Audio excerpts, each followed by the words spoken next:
A week after our daughter Lauren was born, my wife Bonnie and I were completely exhausted. Each night Lauren kept waking us. Bonnie had been torn in the delivery and was taking painkillers. She could barely walk. After 5 days of staying home to help, I went back to work. She seemed to be getting better. While I was away, she ran out of pain pills. Instead of calling me at the office, she asked one of my brothers who was visiting to purchase more. My brother, however, did not return with the pills. Consequently, she spent the whole day in pain taking care of a newborn. I had no idea that her day had been so awful. When I returned home, she was very upset. I misinterpreted the cause of her distress and thought she was blaming me.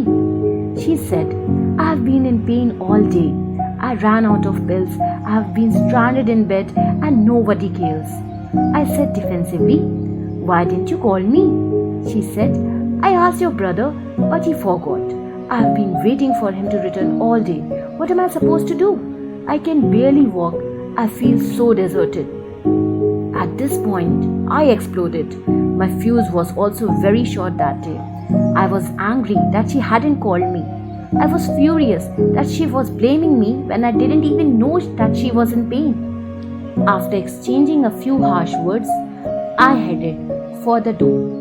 I was tired, irritable, and had heard enough. We had both reached our limits. Then something started to happen that would change my life. Bonnie said, "Stop, please don't leave. This is when I need you the most. I'm in pain. I haven't slept in days. Please listen to me." I stopped for a moment to listen. She said, "John Gray, you are a fair weather friend. As long as I'm sweet, loving Bonnie, you are here for me. But as soon as I'm not, you walk right out that door." Then she paused and her eyes filled up with tears. As her tone shifted, she said, "Right now, I'm in pain. I have nothing to give. This is when I need you the most. Please come over here and hold me. You don't have to say anything. I just need to feel your arms around me. Please don't go." I walked over and silently held her. She wept in my arms. After a few minutes, she thanked me for not leaving. She told me that she just needed to feel me holding her. At that moment, I started to realize the real meaning of love, unconditional love.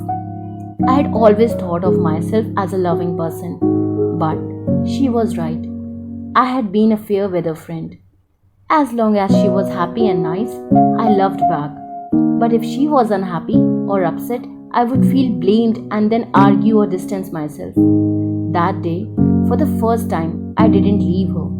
I stayed, and it felt great. I succeeded in giving to her when she really needed me. This felt like real love. Caring for another person, trusting in her love, being there at her hour of need.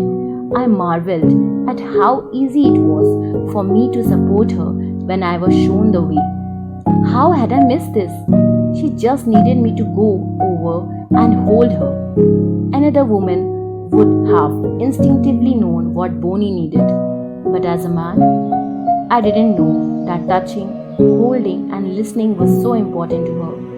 By recognizing these differences, I began to learn a new way of relating to my wife.